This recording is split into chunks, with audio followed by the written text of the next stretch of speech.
de parler. Et là, je vais me permettre d'ouvrir le sujet de l'esclavage. Car c'est un sujet très important, je pense, si vous êtes d'accord avec moi. Et jusqu'à maintenant, il n'a pas été traité, si je ne me trompe pas. Même dans les livres d'arabophones, même dans les conférences, ce sujet, il n'a pas traité avec une objectivité. Al-istirqaq, l'esclavage. Est-ce que l'esclavage existe bien en islam? Est-ce qu'il est autorisé en islam ou pas? Et là, je pense que vous allez découvrir beaucoup de choses. La première question que je vous pose, donnez-moi un seul, pas deux, un seul verset dans le Coran al-Karim qui autorise l'esclavage, à avoir des captivités, etc. Donnez-moi un seul verset. Par Allah Ta'ala, vous ne trouverez jamais ce verset. Il n'y a pas dans notre Coran un verset qui autorise. Mais l'un d'entre vous, il va me dire, mais il y a des versets qui ont bien évoqué Milk al-Yamin, etc. Et là, on va revenir dans l'histoire.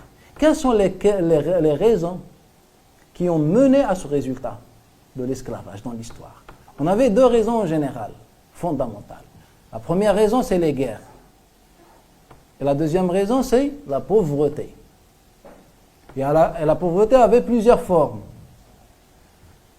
Je suis pauvre, je vends mon fils, je vends ma fille. Ou bien je suis très pauvre, je vends ma propre personne afin que je puisse survivre. C'était l'une des formes. On avait aussi la forme des dettes. Je suis endetté, je n'arrive pas à rembourser, donc la personne va m'imposer un riba. Et ça, c'est l'apparition de riba.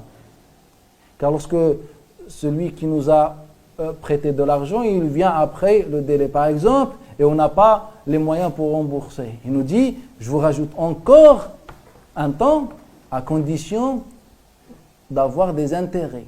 Et avec le temps, ça va augmenter, comme aujourd'hui. On ne va pas pouvoir rembourser. Donc on devient son esclave. Donc Allah Ta'ala interdit cette cause strictement. Allah Ta'ala nous a dit dans le Coran Al-Karim, dans Surat Al-Baqarah, فَنَظِرَةٌ إِلَى مَيْسُرَةٍ. C'est-à-dire, lorsque quelqu'un est dans cette condition, dans les dettes, etc., Allah Ta'ala nous impose, c'est une obligation d'attendre jusqu'à ce qu'il est dans l'aisance. C'est-à-dire, il est en mesure de rembourser. Donc, c'est-à-dire, il n'y a pas d'esclavage.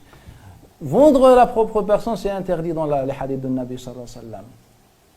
Mais maintenant, il nous reste la première cause et raison, c'est la guerre, qui permet, bien qui mène à ce résultat.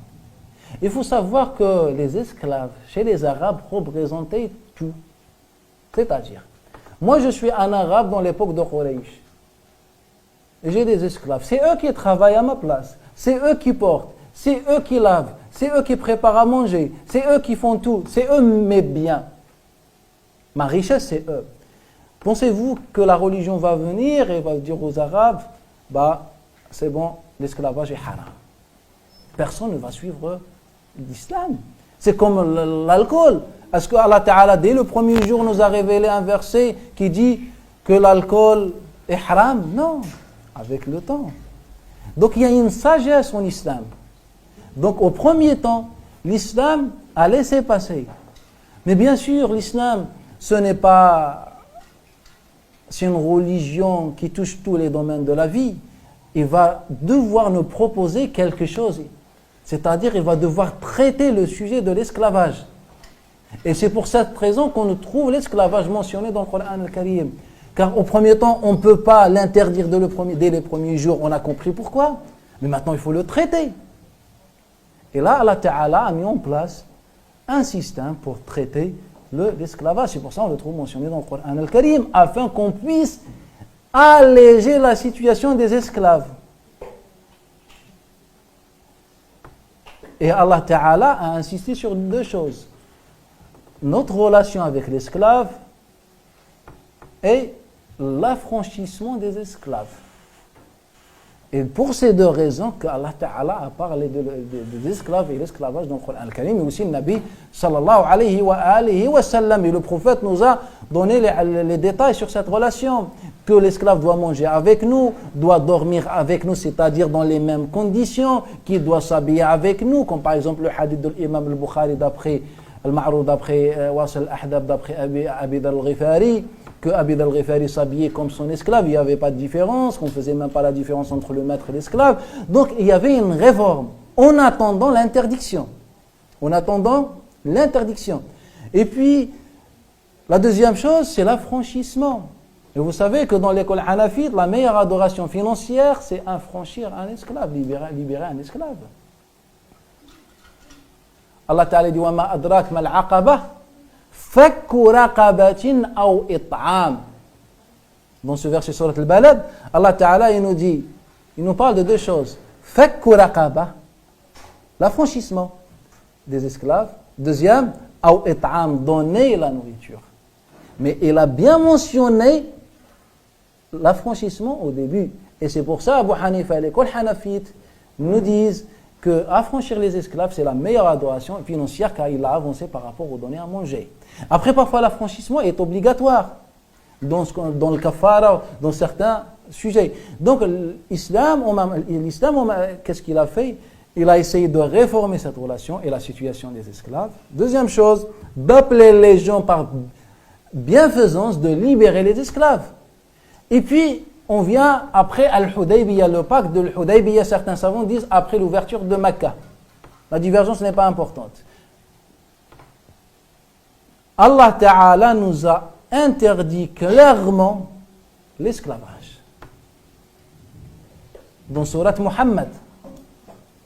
Dans Surat Muhammad, Allah Ta'ala, qui s'appelle Surat Muhammad, elle s'appelle Surat Al-Anfal. On a déjà Surat Al-Anfal. Mais les savants l'appelaient aussi Surat Al-Anfal, car c'est la dernière surat qui a traité sur les sujets de la guerre, etc. On l'appelle aussi Surat Al-Qital. C'est-à-dire, si on veut comprendre le Qital, la guerre en islam, tout ça, on revient à cette surat. Qu'est-ce que Allah Ta'ala dit dans cette surat? فَإِمَّا مَنًّا بَعْدُ وَإِمَّا فِدَاء. Allah Ta'ala nous a dit dans la guerre, فَإِمَّا, soit man, la libération gratuite des prisonniers, وَإِمَّا فِدَاء, libération contre une rançon contre un prisonnier musulman. Allah Ta'ala, dans cette formule, nous dit qu'il y a deux choix, pas trois. Soit gratuitement, soit contre des rançons ou bien des prisonniers musulmans. Il n'a pas mentionné tuer le prisonnier et non plus faire de lui un esclave ou d'elle un esclave. Donc Allah Ta'ala dit فَإِمَّا مَنًّا بَعْدُ وَإِمَّا فِدَاء. Donc on a le verset de Coran al-Karim qui est clair. حَتَّى تَضَعَ الْحَرْبُ أَوْزَارَهَا.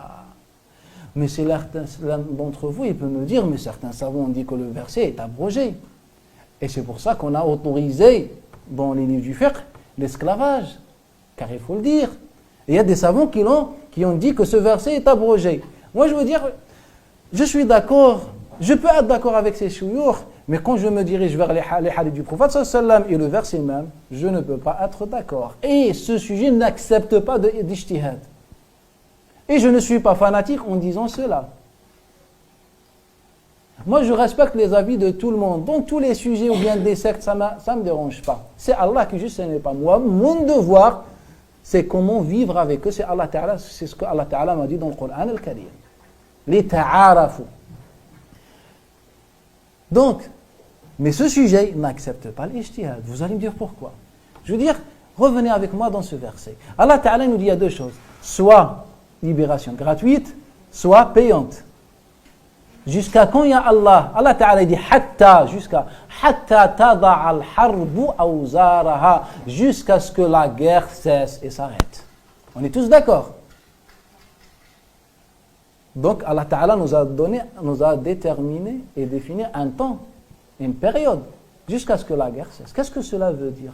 Dirigez-vous vers les hadiths de Nabi sallallahu alayhi wa sallam et prenez le hadith de Ahmed Mahambal, le hadith de Ahmed Dabri al-Jurashi, le hadith de Thawban, ou bien Nawas ibn Sim'an, certains prononcent Sam'an, hadith de Nawas ibn Sim'an, anna Nabi qila ya Rasulallah, yaz'umu, ya Rasulallah, au messager d'Allah, des gens prétendent que la guerre, mais en utilisant le verset, يزعم قوم أو أقوام بأن الحرب وضعت أوزارها, prétendent que la guerre a cessé en utilisant le verset la même formule, c'est-à-dire le prophète va répondre au sujet. Et c'est pour ça que les mufassirin utilisent ce hadith. قال كذبوا الآن بدأ القتال. Ils ont menti. Aujourd'hui, le qital, le combat, la lutte a commencé. C'est-à-dire ceux qui disent que ce verset a été abrogé, An-Nabi sallallahu alayhi wa sallam nous dit non.